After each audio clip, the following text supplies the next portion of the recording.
Namaste, dear yogis. Today we'll talk about breath during your yoga practice, and by the end of this video you will be less confused and more confident as to how to breathe during your personal practice at home or your practice in a studio. In my yoga tradition, we always talk about breath, each movement, and we define 4 breath components. Inhale, pause after inhale, exhale, and pause after exhale. Today we'll talk about inhale and exhale. And in classical yoga, the inhale usually happens on chest expansion, activating poses, and a pose where the spine can lengthen and lift. And exhales usually happen on the poses where you want to contract your lower abdomen, you want to contract the spine, and perhaps fold. But it's all relative to the previous pose. So if the previous pose was contracting the spine, the belly, and the body essentially, then the next is going to be your inhale and breath in the opening. And it always flows, so we have dynamic poses, inhale and exhale, switching poses, and we breathe inhale after exhale, obviously. And in the stay poses, even if we're staying in the pose, we're still breathing in a similar fashion, where on the inhale we're trying to lengthen the spine a little, and on the exhale we try to contract the lower abdomen and let the breath out properly from the bottom of our belly. So let's look at a simple Surya Namaskar sun salutation variation where we can see how to breathe properly. We'll start in the child's pose, palms forward.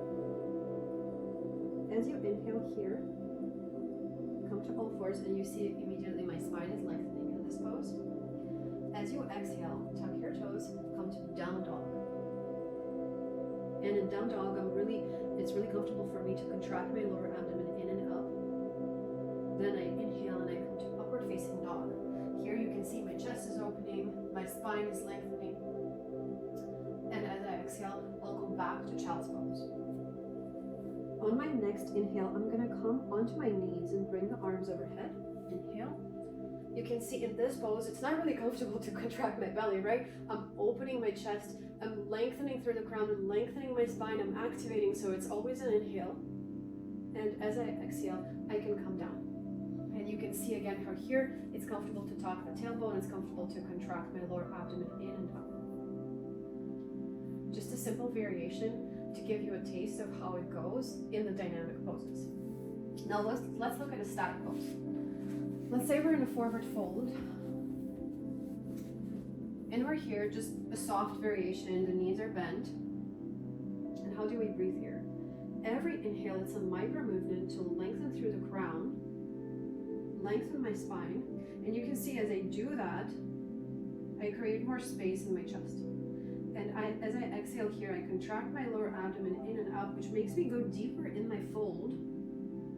And now I can keep this depth progressing in my forward fold, but I can still lengthen my spine through the crown when I'm here.